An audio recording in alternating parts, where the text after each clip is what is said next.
ಮಿಕ್ದವರೆಲ್ಲ ಎಲ್ಲೆಲ್ಲ ಹೋಗ್ಬಿಟ್ಟಾರೆ. ನಾನು ಒಬ್ಬಳೇ ಬೇಗ ಇದ್ದಿರೋದು.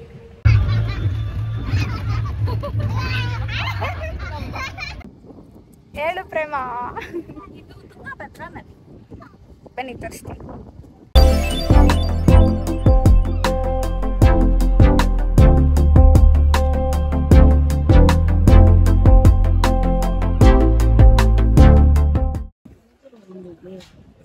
Hello everyone, welcome back to ಕವನಾಲಜಿ ಯೂಟ್ಯೂಬ್ ಚಾನಲ್. ಇವತ್ತಿನ ವಿಡಿಯೋ ಏನಂತಂದರೆ, ನಾನು ನನ್ನ ಕೊಲೀಗ್ಸ್ ಎಲ್ಲ ಮಂತ್ರಾಲಯ ಹೋಗ್ತಾ ಇದ್ದೀವಿ. Tumakuru to Mantralaya. ಸೊ ಬನ್ನಿ, ಈ ಜರ್ನಿ ಹೇಗಿರುತ್ತೆ ಅಂತ ಈ ವಿಡಿಯೋದಲ್ಲಿ ನಿಮ್ಗೆ ತಿಳಿಸ್ತೀನಿ.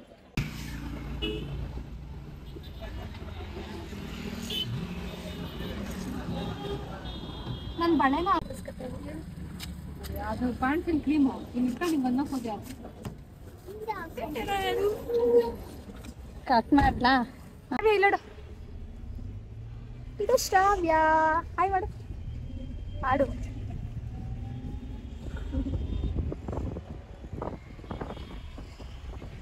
ಫಸ್ಟ್ ಆಗಿರೋದ್ರಿಂದ ಮಂತ್ ಎಂಡ್ ವರ್ಕ್ ಮುಗಿಸಿ ಎಲ್ಲರೂ ರೈಲ್ವೆ ಸ್ಟೇಷನ್ ಹತ್ರ ಹೊರಟ್ವಿ. ನಮಗೆ ತುಮಕೂರಿಂದ ಬ್ಯಾಂಗ್ಳೂರ್ಗೆ 5:40ಗೆ ಟ್ರೈನ್ ಇತ್ತು. ಅದು ಪ್ಯಾಸೆಂಜರ್ ಟ್ರೈನ್. ಸೊ ಸ್ವಲ್ಪ ಬೇಗನೆ ಹೋಗೋಣ, ಅಲ್ಲಿ ನೈಟ್ ಊಟಕ್ಕೆಲ್ಲ ಟೈಮ್ ಸಿಗುತ್ತೆ, ನಾವು ಸ್ವಲ್ಪ ಟೈಮ್ ತೊಗೊಳ್ಬೋದು ಅಂದ್ಬಿಟ್ಟು ನಾವು 5:50 ಟ್ರೈನ್ಗೆ ಟಿಕೆಟ್ನ ಬುಕ್ ಮಾಡ್ಕೊಂಡು ಹೊರಟ್ವಿ. ಆನ್ಲೈನಲ್ಲೇ ಬುಕ್ ಮಾಡಿದ್ವಿ. ಸೊ ಅಲ್ಲಿ ಹೋಗಿ ವೆಯ್ಟ್ ಮಾಡಿದ್ವಿ. ಟ್ರೈನ್ ತುಂಬ ಡಿಲೇ ಆಯಿತು ಅವತ್ತು. ಆ್ಯಕ್ಚುಲಿ ಡಿಲೇ ಆದಮೇಲೆ ಹೊರಟಿದ್ದು. ನಮಗೆ ಯಶವಂತಪುರದಿಂದ ಟಿಕೆಟ್ ಸಿಕ್ತು ಮಂತ್ರಾಲಯಗೆ. ಮೆಜೆಸ್ಟಿಕ್ಕಿಂದ ನಾವು ಬುಕ್ ಮಾಡಿದ ಡೇಟಲ್ಲಿ ತುಂಬಾ ಏನನ್ನೋದು ಬುಕ್ಕಿಂಗ್ಸ್ ಎಲ್ಲ ಆಗೋಗ್ಬಿಟ್ಟಿತ್ತು. ರೆಡ್ ಮಾರ್ಕಲ್ಲಿ ತೋರಿಸ್ತಿತ್ತು. ನಾವು ಬುಕ್ ಮಾಡೋ ಟ್ರೈನ್ ಕೂಡ ಟಿಕೆಟ್ ಸಿಗೋದು ಡೌಟಲ್ಲಿತ್ತು. ಬಟ್ ಎಲ್ಲರೂ ಹೊರಟ್ಬಿಟ್ಟಿದ್ವಿ, ಅದು ಏನಾದರೂ ಆಗಲಿ ಹೋಗಬೇಕು ಅದೇ ಡೇಟ್ಗೆ ಅಂತ. ಇವತ್ತು ಹೊರಡ್ತೀವಿ ಅಂದರೆ ನಮಗೆ ಅರೌಂಡ್ 8 o'clock ಟಿಕೆಟ್ ಕನ್ಫರ್ಮೇಷನ್ ಆಯಿತು. ಇಲ್ಲ ಇಲ್ಲ, ನಾನು ವ್ಲಾಗ್ ಮಾಡಕ್ಕೆ ಮರ್ತು ಹೋಗ್ತಾ ಇದ್ದೀನಿ. ಪ್ರೇಮ ಅಂತ ಆಲ್ರೆಡಿ ನನ್ನ ಪಕ್ಕದಲ್ಲೇ ಆವಾಗಲೇ ವಿಡಿಯೋನ ಮಾಡ್ಕೊಂಡಿದ್ದೀನಿ. ಬೇಗ ರೈಲ್ವೆ ಸ್ಟೇಷನ್ಗೆ ಬಂದಿದ್ದೀನಿ. ಇವಾಗ ಟೈಮ್ ಪಾಸ್ ಮಾಡೋದು ಹೆಂಗೆ ಅಂತ ಗೊತ್ತಾಗ್ತಿಲ್ಲ. ಅದಕ್ಕೆ ನಾವು 3 ಜನ ಸೇರಿ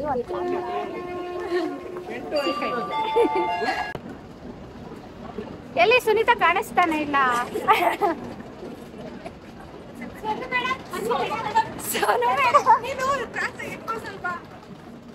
ಅವ್ರು ಸೋನು ಅಂತ. ಹಾಯ್ ಮಾಡಿ, ಹಾಯ್ ಮಾಡಿ. ಇವಾಗ ನಾವು ಯಶವಂತಪುರದಿಂದ ಊಟ ಹೊಡಿಕೊಂಡು ಹೋಗ್ತಿದ್ದೀವಿ.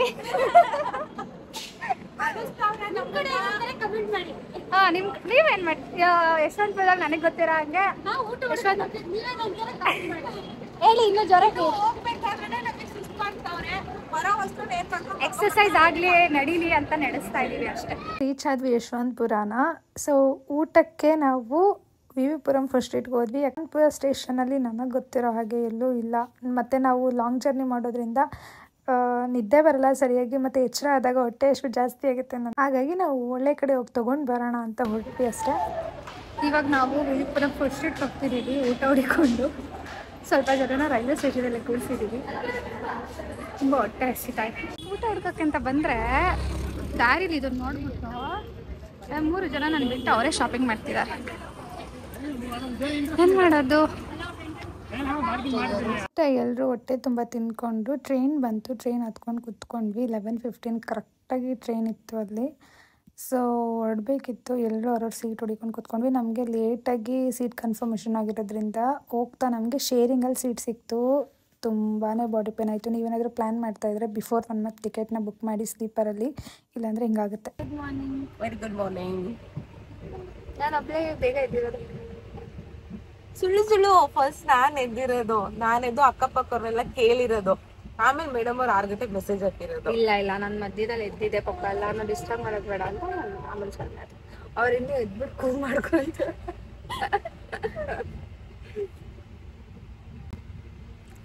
ಸೊ ನಾವು ಯಶವಂತಪುರದಿಂದ 11:15 ಟ್ರೈನ್ ಹೊರಟಿತ್ತು. ಅಲ್ಲಿ ಲೇಟಾಗಿ ಹೊರಟು. ಇಲ್ಲೂ ಅಷ್ಟೇ ಲೇಟಾಗಿ ರೀಚ್ ಆಗ್ತಿದೆ. ನೀವು ಏನಾದರೂ ಮಂತ್ರ ಪ್ಲ್ಯಾನ್ ಮಾಡ್ತಾಯಿದ್ರೆ ಬಿಫೋರ್ 1.5 month ರಿಸರ್ವೇಷನ್ ಮಾಡಿ. ಯಾಕಂದರೆ ನಾವು ಲಾಸ್ಟ್ ಮೂಮೆಂಟಲ್ಲಿ ಮಾಡಿಬಿಟ್ಟು ಸೀಟ್ ಇಲ್ದಂಗೆ ಅಡ್ಜಸ್ಟ್ ಮಾಡ್ಕೊಂಡು ಹೋಗ್ತಿದ್ದೀವಿ. ಸ್ಲೀಪರಲ್ಲಿ RAC ಅಂತ ಬಂತು.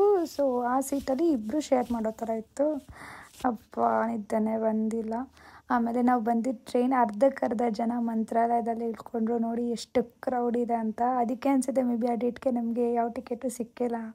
ನೀವು ಮಂತ್ರಾಲಯ ರೋಡ್ ಸ್ಟಾಪ್ ಇಳ್ಕೊಂಡು ನಂತರ ಆಚೆ ಬಂದರೆ ನಿಮಗೆ ತುಂಬಾ ಆಟೋ ಟ್ಯಾಕ್ಸಿ ಎಲ್ಲ ಕಾಣುತ್ತೆ. ನಾನು ಬಿಫೋರ್ ಇನ್ಸ್ಟಾಗ್ರಾಮಿಂದ ಈ ಟ್ಯಾಕ್ಸಿ ಸರ್ವಿಸ್ನ ಬುಕ್ ಮಾಡ್ಕೊಂಡಿದ್ವಿ. ಇವ್ರ ಡೀಟೇಲ್ಸ್ನ ಕೊಡ್ತೀನಿ. ಇವ್ರದ್ದು ಏನಂತ ಅಂದರೆ ಇವ್ರದ್ದು ಬೇರೆ ಬೇರೆ ಟೈಪ್ಸ್ ಆಫ್ ಟ್ಯಾಕ್ಸಿಸ್ ಇದೆ. ನಾವು 11 ಜನ ಹೋಗ್ತಿರೋದ್ರಿಂದ ನಾವು ಇದನ್ನು ಬುಕ್ ಮಾಡ್ಕೊಂಡ್ವಿ. ಲಗೇಜ್ ಮತ್ತು ಮಕ್ಕಳೆಲ್ಲ ಇರ್ತಾರೆ, ಕನ್ವೀನಿಯೆಂಟ್ ಆಗಿರುತ್ತೆ ನಮಗೆ ಕುತ್ಕೊಳ್ಳೋಕ್ಕೆ ಅಂತ. ಅವ್ರದ್ದು ಏನಂದರೆ ರೈಲ್ವೆ ಸ್ಟೇಷನಿಂದ ಅವ್ರದ್ದೇ ಪಿಕಪ್ ಬಂದು ನೆಕ್ಸ್ಟ್ ನಾವು ನೈಟ್ ಹೋಗಬೇಕಾದ್ರೆ ಡ್ರಾಪ್ ಕೂಡ ಅವ್ರದ್ದೇ ಇತ್ತು. ಮತ್ತು ಅಲ್ಲಿರೋ ಫ್ಯೂ ಪ್ಲೇಸಸ್ ಕೂಡ ಕವರ್ ಮಾಡಿಕೊಟ್ರು. ಮತ್ತು ರೆಸ್ಪಾನ್ಸ್ ಎಲ್ಲ ತುಂಬ ಚೆನ್ನಾಗಿ ಮಾಡಿದ್ರು. ಆಫರ್ಡಬಲ್ ಅಂತ ಅನ್ನಿಸ್ತು. ನಾವು ಅರೌಂಡ್ 3700 ರುಪೀಸ್ ಆಯಿತು. ನಾವು ಅಷ್ಟು ಜನಕ್ಕೆ ನಾವೆಲ್ಲ ಶೇರಿಂಗ್ ಮಾಡ್ಕೊಂಡ್ವಿ. ನಮಗೇನದು ಜಾಸ್ತಿ ಅನಿಸಿಲ್ಲ. ನೀವು ಎಷ್ಟು ಜನ ಹೋಗ್ತೀರಾ ಅದ್ರ ಮೇಲೆ ಡಿಪೆಂಡ್ ಆಗುತ್ತೆ. ನೀವು ಹೋಗೋಕ್ಕೆ ಮುಂಚೆ ಅವ್ರಿಗೆ ಕಾಂಟ್ಯಾಕ್ಟ್ ಮಾಡಿಬಿಟ್ಟು ಅವ್ರದ್ದು ಪ್ಯಾಕೇಜ್ ಎಲ್ಲ ಏನೇನಿದೆ ವಿಚಾರಿಸ್ಕೊಳ್ಳಿ. ಹಾಗೆ ಅವ್ರದ್ದು ರೂಮ್ ಸರ್ವಿಸ್ ಕೂಡ ಇದೆ. ನಾನು ಅವ್ರ ಡೀಟೇಲ್ಸ್ನ ಈ ಡಿಸ್ಕ್ರಿಪ್ಷನಲ್ಲಿ ಹಾಕಿರ್ತೀನಿ. ಸೊ ನೀವು ಕಾಂಟ್ಯಾಕ್ಟ್ ಮಾಡ್ಬೋದು. ನಾವು ರೂಮ್ನ ಆಲ್ರೆಡಿ ಬುಕ್ ಮಾಡಿದ್ವಿ. ತುಂಬ ಜನ ಇನ್ಫ್ಲೂಯೆನ್ಸರ್ ವಿಡಿಯೋ ಮಾಡಿರೋದು ನಾನು ನೋಡಿದ್ದೀನಿ. ರೂಮ್ ಬುಕ್ ಮಾಡಿರೋದ್ರ ಬಗ್ಗೆ ಒಂದು ವೆಬ್ಸೈಟ್ನಲ್ಲಿ ಹೋಗಿ ಬುಕ್ ಮಾಡಬೇಕು ಅಂತ ನಾನು ಎಷ್ಟೇ ಸತಿ ಚೆಕ್ ಮಾಡಿದ್ರು ರೂಮ್ ನಾಟ್ ಅವೈಲಬಲ್ ಅಂತಲೇ ಬಂತು. ಮೇ ಬಿ ನಾವೊಂದು 15 ಡೇಸ್ ಇದ್ದಂಗೆ ಮಾಡಿರೋದ್ರಿಂದ ಅನಿಸುತ್ತೆ. ಹಾಗೆ ನೀವು ಕ್ರೌಡ್ ನೋಡಿದಂಗೆ ಅಷ್ಟು ಜನನೂ ರೂಮ್ಸ್ ಎಲ್ಲ ಚೆಕ್ ಮಾಡಿರ್ತಾರೆ, ಮುಂಚೆನೇ ಬುಕ್ ಮಾಡಿರ್ತಾರೆ. ಹಾಗಾಗಿ ಸಿಕ್ಕಿಲ್ಲ ಅಂದ್ಕೊತೀನಿ. ನೀವೇನಾದರೂ ಪ್ಲ್ಯಾನ್ ಮಾಡ್ತಿದ್ದೆ ರೂಮ್ಗೆ ಅಟ್ಲೀಸ್ಟ್ 1 ಮಂತ್ ಮುಂಚೆ ಟ್ರೈ ಮಾಡಿ. ಆದಷ್ಟು ವೀಕ್ ಡೇಸಲ್ಲಿ ಹೋಗೋಕ್ಕೆ ಟ್ರೈ ಮಾಡಿ. ವೀಕೆಂಡಲ್ಲಿ ತುಂಬ ಕ್ರೌಡ್ ಇರುತ್ತಂತೆ. ಹಾಗೆ ಗುರುವಾರದೊತ್ತು ಕೂಡ ತುಂಬ ಕ್ರೌಡ್ ಇರುತ್ತಂತೆ. ನಾವು ಹೋಗಿದ್ದು ಸ್ಯಾಟರ್ಡೆ ಸಂಡೇ. ಸೊ ನೀವೇನಾದರೂ ಪ್ಲ್ಯಾನ್ ಮಾಡಿದ್ರೆ ವೀಕ್ ಡೇಸಲ್ಲಿ ಮಾಡ್ಕೊಂಡೆ ನಿಮಗೆ ರೂಮ್ಸ್ ಕೂಡ ಅವೈಲಬಲ್ ಇರುತ್ತೆ ಅನ್ಕೋತೀನಿ. 250 ರುಪೀಸ್ಗೆಲ್ಲ ರೂಮ್ಸ್ ಇರುತ್ತೆ ಅಲ್ಲಿ. ನಾರ್ಮಲ್ ಟಿಕೆಟ್ ಸ್ಲೀಪರ್ ಎಲ್ಲ ಇಲ್ಲಿಂದ ಹೋಗ್ತಾ ಅರೌಂಡ್ 325 330 ಒಳಗೆಲ್ಲ ಆಯಿತು. ಮತ್ತು ರಿಟರ್ನ್ ಬರೋದು ಕೂಡ ನಮಗೆ 290 300 ಒಳಗೇ ಆಯಿತು. ನಿಮಗೆ ಒಂದೇ ಟ್ರೈನ್ ಕೂಡ ಅವೈಲಬಲ್ ಇದೆ. ಸೊ ಕಾಸ್ಟ್ಲಿ ಆದರೂ ಪರವಾಗಿಲ್ಲ. ನಾವು ಬೇಗ ಹೋಗಿ ಬೇಗ ಬರಬೇಕು ಅಂದರೆ 1 ಡೇ ಪ್ಲ್ಯಾನ್ ಮಾಡ್ತಿರೋರಿಗೆ. ನಾವು ಬುಕ್ ಮಾಡಿದ ರೂಮು ದೇವಸ್ಥಾನದ ಪಕ್ಕನೇ ಇತ್ತು. ನಾವು ಮಂತ್ರಾಲಯ 8:30 9 ಅಷ್ಟರಲ್ಲಿ ರೀಚ್ ಆಗಿದ್ವಿ. ರೀಚ್ ಆಗಿ ಎಲ್ಲರೂ ಫ್ರೆಶ್ ಅಪ್ ಆಗಿ ರೆಡಿ.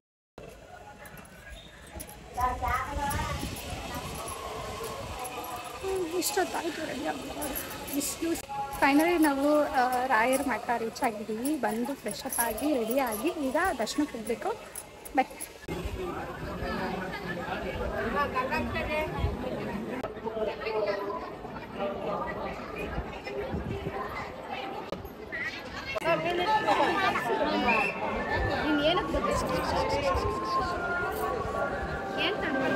ನೀವು ಅಲ್ಲಿ ಫಸ್ಟ್ ಹೋಗ್ತಿದ್ದಂಗೆ ನಿಮಗೆ ರೈಟ್ ಸೈಡ್ಗೆ ಒಂದು ಹೆಣ್ಣು ದೇವಸ್ಥಾನ ಕಾಣುತ್ತೆ. ಅಲ್ಲಿ ನೀವು ಫಸ್ಟ್ ಪೂಜೆ ಮಾಡಿಸ್ಕೊಂಡು ಆಮೇಲೆ ರಾಯನ ದರ್ಶನ ಮಾಡೋಕ್ಕೆ ಹೋಗಬೇಕು. ತುಂಬ ರಶ್ ಇತ್ತು ಅವತ್ತು. ಹೆಂಗೋ ದರ್ಶನ ಕೂಡ ನಮಗೆ ಲಕ್ಕಿಲಿ ಬೇಗನೆ ಆಯಿತು. ಯಾಕಂದರೆ ಅಷ್ಟು ರೌಂಡ್ಸ್ ಹಾಕೋ ಟೈಮಲ್ಲಿ ನಾವು ಹೋಗಿದ ತಕ್ಷಣ ಒಂದು ಸೈಡ್ ಓಪನ್ ಮಾಡಿದ್ರು. ಡೈರೆಕ್ಟ್ ಹೊಟ್ಟೋದ್ವಿ ನಾವು. ಅದು ಗೊತ್ತಿಲ್ಲ, ಅವತ್ತು ತುಂಬಾ ಖುಷಿ ಆಯಿತು. ಮತ್ತು ನಾವು ಅಂದ್ಕೊಂಡಂಗೆ ಎಲ್ಲ ಬೇಗನೆ ಆಯಿತು. ಜನ ಅಷ್ಟಿದ್ರೂ ನಮಗೆ ಬೇಗ ದರ್ಶನ ಆಯಿತು. ನಾವು ಯಾರೂ ತಿಂಡಿ ತಿಂದಿರಲಿಲ್ಲ. ನಮಗೆ ದರ್ಶನ ಬೇಗ ಆಗಿದ್ದು ತುಂಬ ಖುಷಿ ಆಯಿತು. ಮತ್ತು ಅಲ್ಲಿಂದ ಬೇಗನೆ ಪ್ರಸಾದ ತಿನ್ನೋಣ ಅಂತ ಊಟಕ್ಕೆ ಕ್ಯೂ ನಿಂತ್ಕೊಂಡ್ವಿ. ಅಲ್ಲೂ ಕೂಡ ತುಂಬಾ ಜನ ಇದ್ದರು. ತುಂಬ ಬಿಸಿಲು ಇತ್ತು. ನಾವೇನು ಅಂದ್ಕೊಂಡ್ವಿ ಮಳೆ ಇರುತ್ತೆ, ಯಾಕಂದರೆ ನಮ್ಮ ಸೈಡ್ ತುಂಬ ಮಳೆ ಇತ್ತಲ್ವ ಕಂಟಿನ್ಯೂಯಸ್ ಆಗಿ. ಅಲ್ಲೂ ಮಳೆ ಇರ್ಬೋದೇನೋ ಅಂದ್ಕೊಂಡ್ವಿ. ಬಟ್ ಮಳೆ ಇರಲಿಲ್ಲ, ಹೆವಿ ಬಿಸಿಲು ಇತ್ತು. ಫುಲ್ ಸುಸ್ತಾಗಿದ್ವಿ ಅವತ್ತು. ತಿಂಡಿ ಇರಲಿಲ್ಲ. ನಾವು ಊಟಕ್ಕೆ ಹೋದಾಗ ಆಲ್ರೆಡಿ 2 o'clock ಆಗಿತ್ತು ಅನಿಸುತ್ತೆ ನಾವು. ಮತ್ತು ಅಲ್ಲಿಂದ ಬಂದು ಸ್ವಲ್ಪ ಫೋಟೋ ಸೆಷನ್ ಎಲ್ಲ ಮುಗಿಸ್ಕೊಂಡು ಊಟ ಮಾಡಿಕೊಂಡು ಎಲ್ಲರೂ ಅಲ್ಲಿಂದ ನೆಕ್ಸ್ಟ್ ನಾವು ಮತ್ತೆ ರೂಮ್ಗೆ ಹೋಗಿ ರೂಮಲ್ಲಿ ಸ್ವಲ್ಪ ಫ್ರೆಶ್ ಅಪ್ ಆಗಿ ಅವ್ರಿಗೆ ಕಾಲ್ ಮಾಡಿದ್ವಿ. ಅವ್ರು ಬಂದು ಪಿಕ್ ಮಾಡಿದ್ರು. ಇವಾಗ ನಾವು ಅಭಯ ಆಂಜನೇಯ ದೇವಸ್ಥಾನಕ್ಕೆ ಹೋಗ್ತಿದ್ದೀವಿ. Already time 2:30.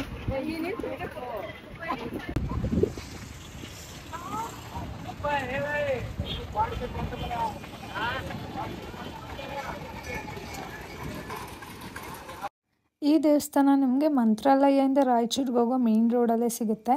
ರೋಡ್ ಸೈಡ್ಗೆ ಇದೆ ಈ ದೇವಸ್ಥಾನ. ನೀವು ಆಚೆಯಿಂದ ಕೂಡ ದೇವರ ದರ್ಶನ ಮಾಡ್ಕೊಳ್ಬೋದು. ಇದು 33 ಅಡಿ ಎತ್ತರ ಇದೆ ಆಂಜನೇಯ ಸ್ಟ್ಯಾಚು. ಅದು ಬಂದು ಒಂದೇ ಸಿಂಗಲ್ ಸ್ಟೋನಲ್ಲೇ ಕೆತ್ತಿರೋದು ಅಂತ ಹೇಳ್ತಾರೆ. ಮತ್ತು ಅದು ನೋಡೋಕ್ಕೆ ಲೋಟಸ್ ಮೇಲೆ ನಿಂತಿರೋ ಆಂಜನೇಯ ಗದೆ ಕೆಳಗೆ ಹಿಂಗೆ ಇಟ್ಬಿಟ್ಟು ಹಿಂಗೆ ಆಶೀರ್ವಾದ ಮಾಡ್ತಿತ್ತು. ಯೂಶ್ವಲಿ ನಾವು ಆಂಜನೇಯ ಗದೆ ಹಿಂಗೆ ಇಟ್ಕೊಂಡಿರೋದು ನೋಡಿರ್ತೀವಿ. ಆಂಜನೇಯ ಇದ್ದವರೆಲ್ಲ ಎಲ್ಲೆಲ್ಲ ಹೋಗ್ಬಿಟ್ಟಾರೆ, ನಾವು ಮಾತ್ರನೇ ಇರೋದು.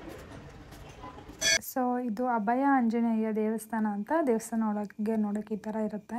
ನಾವು ದೇವ್ರ ದರ್ಶನ ಮಾಡಿ ಪ್ರದಕ್ಷಿಣೆ ಹಾಕಿ ಅಲ್ಲಿಂದ ನೆಕ್ಸ್ಟ್ ಹೊರಟಿದ್ದು ಪಂಚಮುಖಿ ಆಂಜನೇಯ ಅಂತ. ಅದು ಮಂತ್ರಾಲಯದಿಂದ ಅರೌಂಡ್ 20 ಕಿಲೋಮೀಟರ್ಸ್ ಆಗುತ್ತೆ. ನೀವು ಪಂಚಮುಖಿ ಆಂಜನೇಯ ದೇವಸ್ಥಾನಕ್ಕೆ ಆನ್ ದ ವೇ ಹೋಗ್ತಾ ತುಂಗಭದ್ರಾ ನದಿ ದೇವಸ್ಥಾನ ಆಪೋಸಿಟ್ಗೆ ನದಿ ಹರಿತಾ ಇರುತ್ತೆ. ನೀವು ಅಲ್ಲಿ ಬೋಟಿಂಗ್ ಕೂಡ ಮಾಡ್ಬೋದು. ಈ ದೇವಸ್ಥಾನ ವಿಶೇಷ ಏನಂತಂದರೆ ರಾಯರು ಇಲ್ಲಿ 12 ವರ್ಷಗಳ ಕಾಲ ಮೆಡಿಟೇಷನ್ನ ಮಾಡಿದ್ರಂತೆ. ಇಲ್ಲಿ ನೀವು ಆಂಜನೇಯ ಮುಖ ಅಂದರೆ ವರಹ, ಗರುಡ, ನರಸಿಂಹ, ಹಯಗ್ರೀವ ಹಾಗೂ ಹನುಮಂತ ಈ 5 ಮುಖಗಳು ಆಂಜನೇಯಕ್ಕಿರುತ್ತೆ. ಆಂಜನೇಯ ಅವರು 5 ಅಂದರೆ ಪಂಚಮುಖಿ ಅವತಾರದಲ್ಲಿ ಕಾಣಿಸ್ಕೊತಾರೆ ಅಂತ ಹೇಳ್ತಾರೆ ಈ ಜಾಗದಲ್ಲಿ. ಅವತ್ತು ಜನ ಇದ್ದಿದ್ದರಿಂದ ಅಲ್ಲೂ ಸಹ ಕ್ರೌಡ್ ಇತ್ತು. ಇಲ್ಲಿ ನೋಡಿ ಫೋಟೋ ತೋರಿಸ್ತೀನಿ. ಈ 5 ಮುಖಗಳು ಮತ್ತು ಆ ಜಾಗದಲ್ಲಿ ಬಂಡೆಗಳನ್ನ ನಾವು ಈ ಥರ ನೋಡ್ಬೋದು. ಅಂದರೆ ತುಂಬ ಡಿಫ್ರೆಂಟಾಗಿದೆ, ಯುನೀಕ್ ಆಗಿದೆ. ಇದು ಯಾವ ಥರ ಬ್ಯಾಲೆನ್ಸ್ಡಾಗಿ ನಿಂತಿದೆ ಅಂತಲೇ ಗೊತ್ತಾಗಲ್ಲ. ಅಷ್ಟು ಅಂದರೆ ಏನನ್ನೋದು ಅಲ್ಲಿ ದೈವಶಕ್ತಿ ತುಂಬ ಇದೆ ಅಂತ ಎಲ್ಲರೂ ಅಲ್ಲಿ ಸಹ ಕೈ ನಮಸ್ಕಾರ ಮಾಡ್ಕೊತೀವಿ. ನೋಡಿ ಎಷ್ಟು ಬ್ಯಾಲೆನ್ಸ್ಡಾಗಿ ನಿಂತಿದೆ. ಅದೇ ಥರ ತುಂಬಾ ಇದ್ದಾವೆ ಅಲ್ಲಿ ಸುತ್ತಲೂ. ನಾನು ಈ ವಿಡಿಯೋದಲ್ಲಿ ತೋರಿಸ್ತೀನಿ ನೋಡಿ. ಈ ಆಂಜನೇಯ ದೇವಸ್ಥಾನ ದರ್ಶನ ಆಗ್ತಿದ್ದಂಗೆ ಹಿಂದೆ ಹೋದರೆ ಅಲ್ಲಿ ಒಂದು ಲಕ್ಷ್ಮೀ ದೇವಸ್ಥಾನ ಕೂಡ ಇದೆ. ಅದು ಉದ್ಭವ ಮೂರ್ತಿ ಅಂತೆ ಲಕ್ಷ್ಮೀ ಅವ್ರದ್ದು. ಸೊ ನಾವು ಅಲ್ಲಿ ದರ್ಶನ ಮುಗಿಸ್ಕೊಂಡು ಮತ್ತೆ ಲಕ್ಷ್ಮೀ ದೇವಸ್ಥಾನ ಕೂಡ ಹೋದ್ವಿ. ಇಲ್ಲಿ ಟೆಂಪ್ರೇಚರ್ ಅಂತೂ ಹೆಂಗಿದೆ ಅಂದ್ರೆ ಇಲ್ಲಿ ಜನ ಹೆಂಗಿರ್ತಾರೋ ಗೊತ್ತಿಲ್ಲ. ನಮ್ಗೆ ಒಂದು ದಿವಸ ಅಲ್ಲ, ಒಂದು ½ an hour ಇರಕ್ ಆಗ್ತಾ ಇಲ್ಲ ಅಷ್ಟೇ. ಹೇಳಿ ನಾನು ಮಾತು ಮುಗಿಸ್ತೀನಿ. ಶಿಲ್ಪ ಇದುವಾಗ ಥರ ಬರ್ತಾರೆ.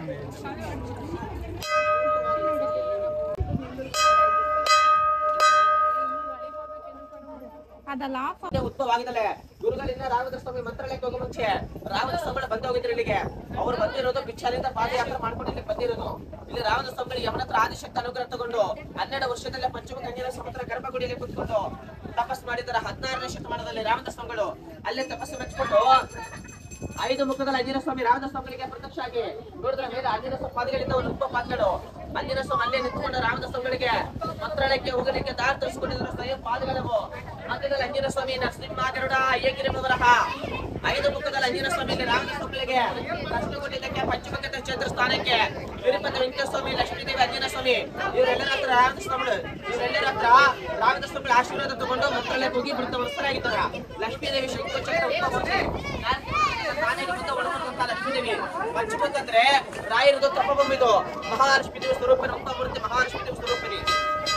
ಅಲ್ಲಿ ಸ್ವಾಮೀಜಿ ಅವರು ಸ್ಟೋರಿ ಹೇಳಿದ್ದಾರೆ, ನಿಮ್ಗೆ ಅರ್ಥ ಆಗಿದೆ ಅಂದ್ಕೊಳ್ತೀನಿ. ನನಗೆ ಅಷ್ಟು ಗೊತ್ತಿರಲಿಲ್ಲ, ಸೊ ಅವರು ಹೇಳ್ತಾ ಇದ್ರು, ಅದನ್ನು ರೆಕಾರ್ಡ್ ಮಾಡಿದೆ. ಅಲ್ಲಿಂದ ನಾವು ನೆಕ್ಸ್ಟ್ ಹೊರಟಿದ್ದು ಬಿಚ್ಚಾಲೆ ಶ್ರೀ ರಾಘವೇಂದ್ರ ತೀರ್ಥರ ಬೃಂದಾವನ ಅಂತ. ಇದು ಬಿಚ್ಚಾಲೆ ಕ್ಷೇತ್ರ ಮತ್ತು ಇದರ ಪಕ್ಕದಲ್ಲೇ ರಾಘವೇಂದ್ರ ಸ್ವಾಮಿಯವರು ತಪಸ್ ಮಾಡಿದ ಜಾಗ ಇದೆ. ಅಲ್ಲಿ ನಿಮಗೆ ಏಕಶಿಲಾ ವಿಗ್ರಹ ನೋಡೋಕ್ಕೆ ಸಿಗುತ್ತೆ.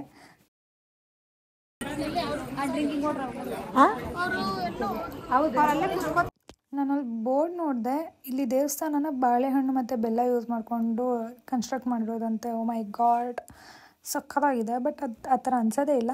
ಆ ದೇವಸ್ಥಾನ ಬಿಟ್ಟು ಪಕ್ಕದಲ್ಲಿ ಬಂದರೆ ಶ್ರೀಗಳು ತಪಸ್ ಮಾಡಿರೋದು ಮತ್ತು ಅವರ ಏಕಶಿಲಾ ವಿಗ್ರಹ ಇಲ್ಲಿ ಕಾಣುತ್ತೆ. ಪಕ್ಕದಲ್ಲೇ ತುಂಗಭದ್ರಾ ನದಿ ಕೂಡ ಹರಿತಾ ಇದೆ. ಪ್ಲೇಸ್ ಮಾತ್ರ ಸಕ್ಕತ್ತಾಗಿತ್ತು. ಎಷ್ಟು ಪೀಸ್ಫುಲ್ ಆಗಿತ್ತು ಅಂದರೆ ಓ ಮೈ ಗಾಡ್.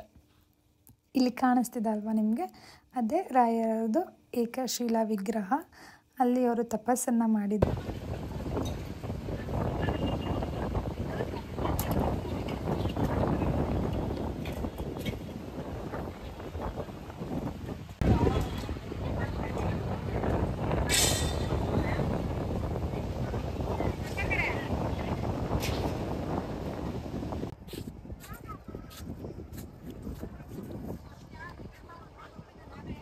ಸ್ವಲ್ಪ ಜನ ತೆಪ್ಪದಲ್ಲಿ ಹೋದರು. ನನಗೆ ಮೊದಲೇ ನೀರಂದರೆ ಭಯ, ಸೊ ನಾನು ಹೋಗಲಿಲ್ಲ. ಅವ್ರು ಹೋಗಿದ್ದನ್ನು ನೋಡ್ಕೊಂಡು ಅಲ್ಲೇ ನಿಂತ್ಕೊಂಡು ಎಂಜಾಯ್ ಮಾಡ್ತಿದ್ದೆ. ಸಖತ್ತಾಗಿತ್ತು. ನದಿ ಏನು ಫೋರ್ಸಾಗಿ ಹರಿತಾ ಇತ್ತು ಗೊತ್ತಾ. ಮತ್ತು ನೀರು ಇದೆ. ನನಗೆ ಗೊತ್ತಿಲ್ಲ, ನಾನು ಫಸ್ಟ್ ಟೈಮ್ ನೋಡಿದ್ದು. ತುಂಬ ಇದೆಯಲ್ಲ ಅಂತ ನಂಗೆ ಗೊತ್ತಿಲ್ಲ. ಬಟ್ ನಾವು ಕೇಳಿದ್ವಿ 20 ಅಡಿ ಆಳ ಇದೆಯಂತೆ ಅದು.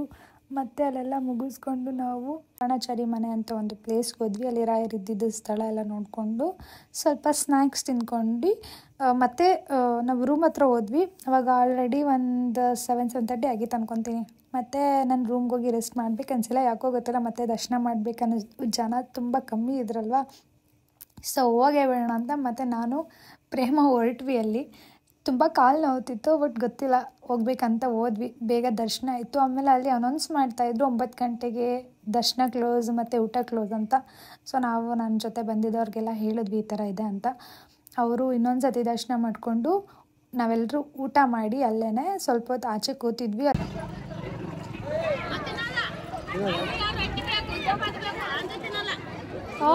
ರೊಟ್ಟಿ ಚಪಾತಿ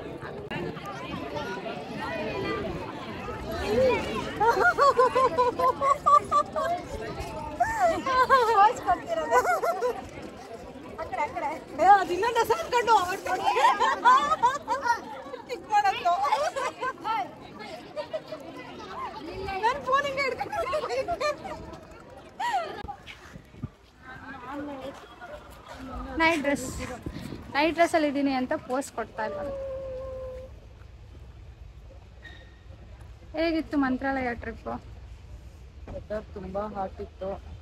ದರ್ಶನ ಮಾಡಿದ್ವಿ, ತುಂಬಾ ಚೆನ್ನಾಗಿತ್ತು. ಒಂಥರ ಸ್ಪೆಷಲ್ ಆಗಿ ಬಿಡ್ತಾರಲ್ಲ ಆ ಎಂಟ್ರಿ ಅಂತ ತುಂಬಾ ತುಂಬಾ ತುಂಬಾ ಮನಸ್ಸಿಗೆ ಆಗುತ್ತೆ. ಅಷ್ಟೆಲ್ಲ ಕಿತ್ತಾಪಡ್ತೀನಿ. ಕಾಲು ಹೆಜ್ಜೆ ಎತ್ತಿಡಕ್ಕೆ ಆಗ್ತಿಲ್ಲ, ಆದರೂ ನಾವು ತಿರ್ಗದ್ ಬಿಡ್ತಾ ಇಲ್ಲ. ಯಾಕಂದರೆ ಬಂದಿದ್ದೀವಿ ನೋಡೋಣ ಅಂತ ಎಕ್ಸ್ಪ್ಲೋರ್ ಮಾಡಕ್ಕೆ ಹೋಗ್ತಿದ್ದೀವಿ. ಟೈಮ್ ಇವಾಗ 11:30 ನೈಟು. ನಮಗೆ ಮಿಡ್ನೈಟ್ 3:30ಗೆ ಟ್ರೈನ್ ಇದೆ. ಸೊ ಎಲ್ಲರೂ ಬೇರೆಯವರೆಲ್ಲ ರೆಸ್ಟ್ ಮಾಡ್ತಿದ್ದಾರೆ. ನಾವು ಇನ್ನೊಂದು ಬರೋಣ ಅಂತ ಹೋಗ್ತಾ ಇದ್ದೀವಿ. ಕಾಫಿ ಕುಡ್ದಿದ್ದೀರಾ? ಅಲ್ಲ, ನಾನು ನಿಮ್ಮನ್ನೇ ಕೇಳ್ತಿರೋದು. ಇದಕ್ಕಿಂತ ಮುಂಚೆ ಯಾವಾಗಾದ್ರೂ ಕುಡ್ದಿದ್ದೀರಾ? 1 ಗಂಟೆ 2 ಗಂಟೆ 3 ಗಂಟೆ. ನೀನು ಪಿಜ್ಜಾ ತಿಂದಿದ್ದೀರಾ? ಎಷ್ಟೊತ್ತದು? 12 1 ಗಂಟೆ. ಅವ್ರು ಹಂಗೆ ಸ್ವಲ್ಪ ಆರಿಸ್ಬಿಟ್ಟು ಆಮೇಲೆ ಕುಡಿತಾರೆ.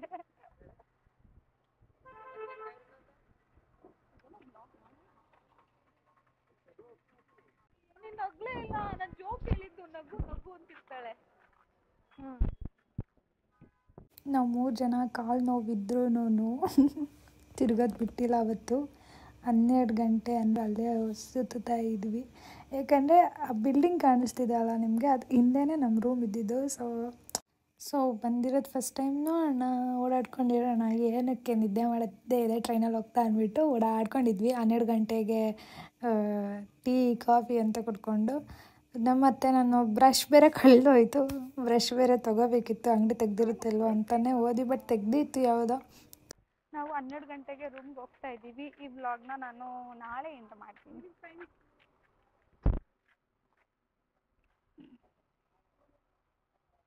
4 ಮಿನಿಟ್ಸ್ ಅಲ್ಲ 6 ಮಿನಿಟ್ಸ್ ಐತೆ.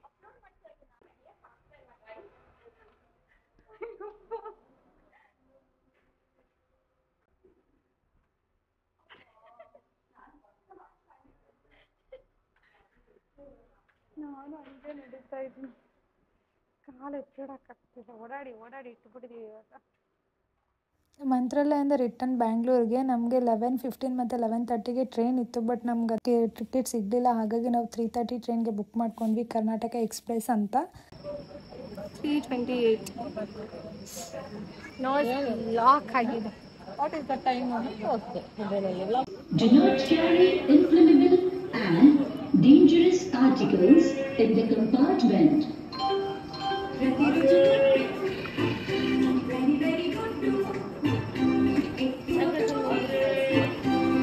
ನಾವು ಬ್ಯಾಂಗ್ಳೂರ್ 12:30 ರೀಚ್ ಆದ್ವಿ. ಅಲ್ಲಿಂದ ತುಮಕೂರಿಗೆ ಟ್ರೈನ್ ಹತ್ಕೊಂಡು ನಾನು ಪ್ರೇಮ ಹೊರಟ್ವಿ. ತುಂಬ ಟಯರ್ಡ್ ಆಗಿತ್ತು ಮತ್ತು ನಿದ್ದೆ ಬೇರೆ ಇರಲಿಲ್ಲ. ಚೆನ್ನಾಗಿ ನಿದ್ದೆ ಮಾಡ್ಕೊಂಡು ಬಂದ್ವಿ. ಸೊ ಇದಾಗಿತ್ತು ನಮ್ಮ ಮಂತ್ರಾಲಯ ವ್ಲಾಗ್.